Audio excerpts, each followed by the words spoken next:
Bismillahirrahmanirrahim. Assalamualaikum warahmatullahi wabarakatuh. Hai, ketemu lagi di pembelajaran fisika jarak jauh bersama saya, Ibu Mulyasari, Guru Fisika SMA Negeri 9 Bandung. Salam sehat dan salam sejahtera buat kita semua. Pada pembelajaran kali ini saya akan membahas tentang fluida statis yang di dalamnya mencakup tentang tekanan dalam fluida, hukum Pascal, dan hukum Archimedes. Ini adalah video pembelajaran fluida statis bagian 1. Nah, selalu segalanya dengan niat ibadah dan semoga pembelajaran fisika ini bisa memberikan manfaat buat kita semua. Agar kalian paham, maka tonton sampai dengan selesai video pembelajaran ini dan diulang jika masih belum paham. Jangan lupa video pembelajaran ini di-like, subscribe, dan share video pembelajarannya kepada teman-teman kalian agar manfaatnya bisa lebih banyak lagi. Dan sukses buat kita semua. Selamat belajar. Baiklah anak-anak, kita mulai pembelajaran tentang fluidanya. Anak-anakku sekalian, fluida memegang peranan penting dalam segala aspek kehidupan kita. Misalnya, kita meminum fluida, kita juga menghirup fluida. Bahkan kita bisa pergi dari satu negara ke negara lain juga, salah satunya karena peranan fluida. Nanti kalian akan tahu mengapa bisa dikatakan demikian. Nah, jadi apa fluida itu? Anak-anakku sekalian, fluida adalah zat yang bisa mengalir. Maka yang dimaksud adalah bisa zat cair atau gas. Fluida yang akan dibahas oleh Ibu kali ini adalah zat cair. Mengapa demikian?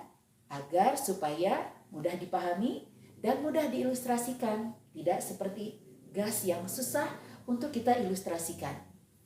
Dan fluidanya adalah fluida statis, atau fluida yang diam, atau fluida yang dalam keadaan seimbang. Ya, di dalam fluida statis ini, kita di dalamnya akan membahas tentang tekanan dalam fluida, hukum Pascal, hukum Archimedes, tegangan permukaan, gejala meniskus, gejala kapilaritas, dan viskositas. Jadi banyak ya, untuk itu kalian pahami betul-betul dan serius belajarnya. Nah, baiklah anak-anak, kita lanjutkan pembelajarannya. Perhatikan ilustrasi berikut ini. Di atas sebuah tanah liat diletakkan dua batang kayu yang memiliki luas penampang yang berbeda. Yang satu kecil luasnya, yang satu lebih besar luasnya. Nah, apa yang akan terjadi jika keduanya diberi gaya yang sama besar? Kita coba lihat ya ilustrasinya. Nah, papan yang luas penampangnya kecil akan mengalami tekanan yang besar, yaitu bahwa papan tersebut bisa bergerak lebih dalam. Kemudian, papan yang memiliki luas penampang yang besar akan mengalami tekanan yang kecil. Diilustrasikan, dia hanya bergerak tidak terlalu dalam. Ya, kita coba lihat ilustrasi yang berikutnya. Nah, sekarang perhatikan ilustrasi berikutnya. Di atas sebuah tanah liat diletakkan dua batang papan kayu yang memiliki luas penampang yang sama. Nah, sekarang apa yang terjadi jika yang berbedanya adalah gaya yang diberikan kepada dua penampang tersebut? Kita coba. Yang satu diberi gaya yang lebih kecil dan yang lainnya diberi gaya yang lebih besar. Nah, papan yang diberi gaya yang kecil akan mengalami tekanan yang kecil. Diilustrasikan, dia hanya masuk sedikit saja ke dalam tanah liat tersebut. Sedangkan papan yang diberi gaya lebih besar akan mengalami tekanan yang besar. Diilustrasikan dengan papan tersebut bisa menembus tanah liat lebih dalam dari yang diberikan gaya yang kecil tadi. Nah, dari kedua ilustrasi tadi dapat kita simpulkan bahwa tekanan berbanding lurus dengan besarnya gaya dan tekanan berbanding terbalik dengan luas penampang. Sehingga akhirnya kita dapat mendefinisikan tekanan, yaitu bahwa tekanan sama dengan besarnya gaya yang bekerja pada setiap luas penampang. Atau dituliskan secara matematis, P sama dengan F per A. Dan satuan dari tekanan adalah Newton per meter kuadrat. Dari satuan gayanya Newton dan luas penampangnya meter kuadrat. Nah, Newton per meter kuadrat untuk selanjutnya biasanya disebut dengan Pascal atau disingkat dengan PA. Nah, satuan dari tekanan bisa dalam atmosfer, bisa juga dalam bar. Nah, kita harus tahu bahwa 1 atmosfer adalah 1,01325 kali 10 pangkat 5 Pascal. Atau 1 bar sama dengan 1,0 kali 10 pangkat 5 Pascal. Paham ya kalian semuanya? Nah, dari ilustrasi tadi kita jadi paham sekarang kenapa memotong daging lebih mudah dengan menggunakan pisau yang tajam. Karena pisau yang tajam memiliki luas penampang yang kecil. Sehingga dengan gaya yang kecil kita bisa menghasilkan tekanan dan usaha yang besar.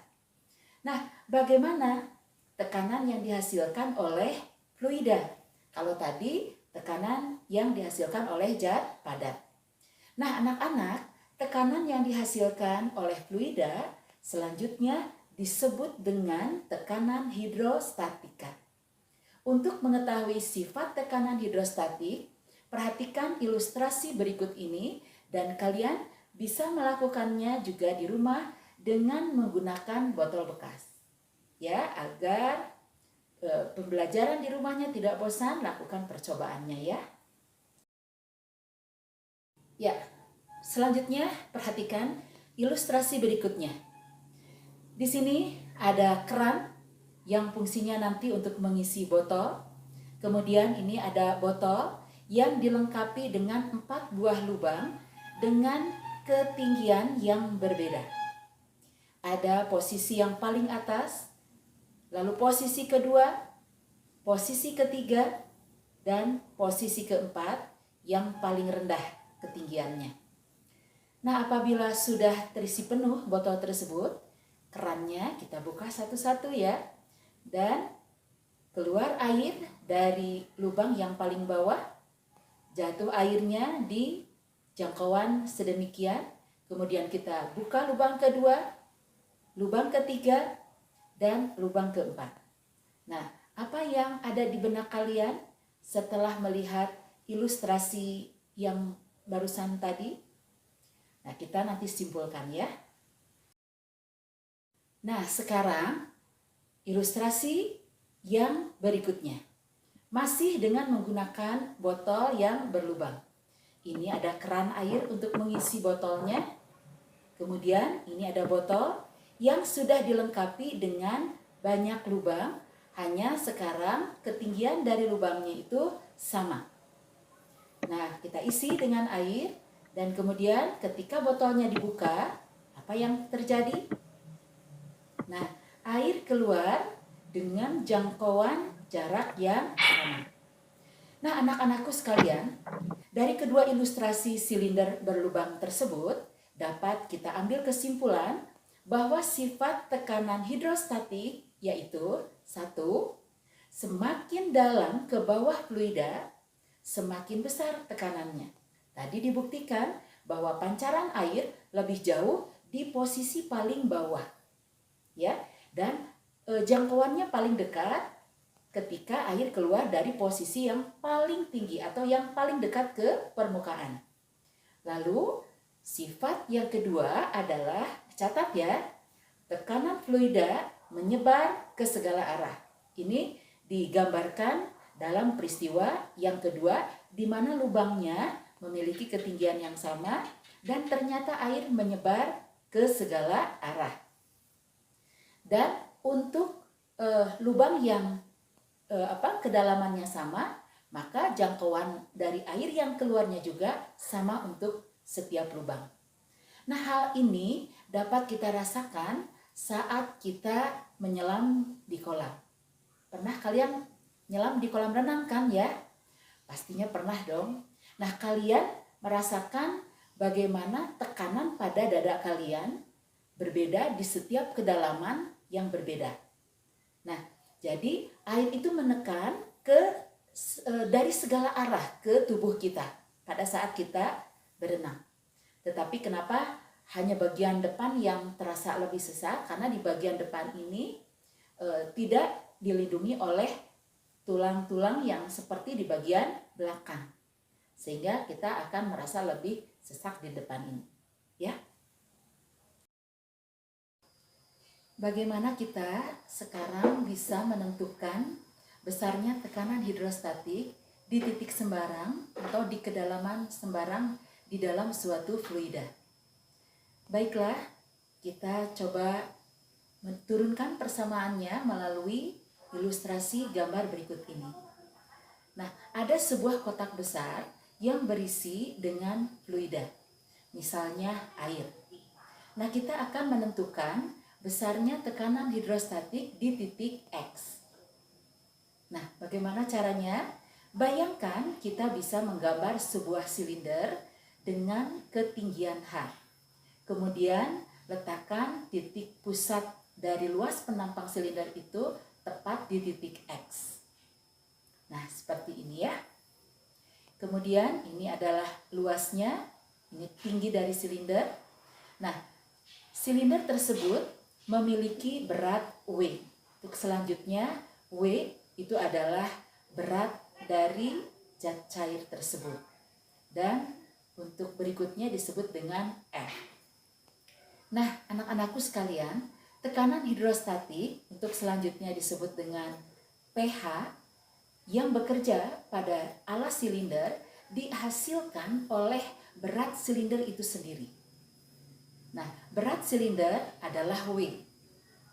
Dan W seperti yang kita tahu adalah M kali G. Massa bisa dicari dengan Rho dikali volume.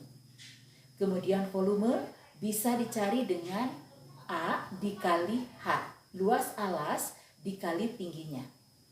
Nah, seperti yang kita tahu bahwa tekanan adalah gaya persatuan luas. Nah, jika gayanya diganti dengan W dan W adalah Rho dikali A dikali H dikali G, maka persamaan tekanan menjadi Rho kali G kali H. Nah, itulah anak-anakku sekalian yang kita cari ini adalah tekanan hidrostatik. Jadi tekanan hidrostatik adalah Rho kali G kali H. Nah, anak-anakku sekalian, tekanan hidrostatik tidak bergantung sama luas penampang. Artinya, berarti ketika kita berada di kedalaman 2 meter di kolam renang, itu tekanan hidrostatiknya sama dengan tekanan di 2 meter di kedalaman di laut. Jadi sama saja, ya. Nah, karena di atas permukaan air itu ada udara, atau di atas permukaan laut, di atas permukaan danau, di atas permukaan kolam renang itu ada udara, maka setiap benda yang berada di dalam air memiliki total dari tekanan yang dialaminya. Nah, tekanan total yang dialami oleh suatu benda yang berada di dalam suatu fluida disebut dengan tekanan absolut. Tekanan absolut itu sama dengan tekanan atmosfer ditambah tekanan hidrostatik.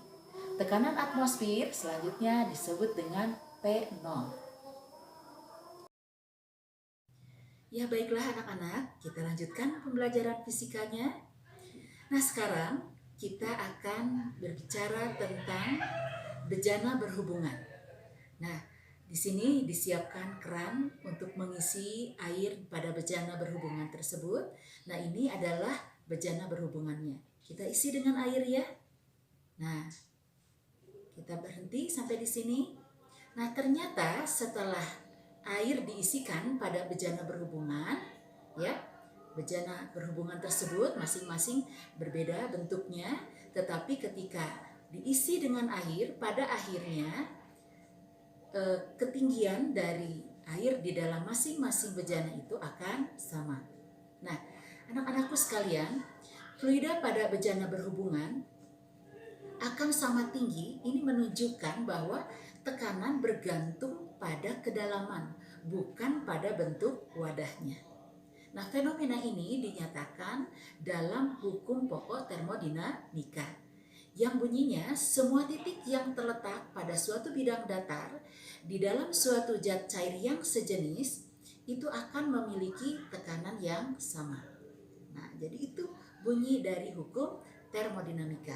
Ya, untuk selanjutnya diingat. Baiklah anak-anak, sekarang kita ke contoh soal ya. Seseorang menyelam pada kedalaman 12 meter di bawah air sungai.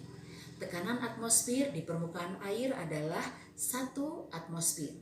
Jika massa jenis air 1000 kg per meter kubik, nah hitung tekanan yang dialami oleh penyelam tersebut. Maka jawabannya bagaimana? Nah, tekanan yang dialami oleh penyelam tersebut adalah sama dengan tekanan absolut. Kenapa? Karena ada tekanan udara. Kecuali kalau tekanan udaranya diabaikan, maka tekanan absolut sama dengan tekanan hidrostatik. Nah, maka kita masukkan angka-angkanya, maka diperoleh tekanan absolutnya adalah 218,92 kilopascal. Mudah ya? Oke, sekarang masuk ke tugas individu 1. Pada sebuah perencanaan pembangunan sebuah gedung akan dialirkan air dari lantai bawah ke lantai atas dengan menggunakan pipa yang vertikal. Jika tekanan hidrostatik air di lantai bawah sebesar 180 kilopascal, berapa meter ketinggian yang akan dicapai air tersebut jika massa jenis airnya 1000 kg per meter kubik? Tugas individu kedua, Anda menyelam pada kedalaman 9 meter di bawah permukaan air. Airnya air laut ya. Jika tekanan atmosfer di permukaan air adalah 1 atmosfer, berapakah tekanan total yang dialami Anda? Kerjakan.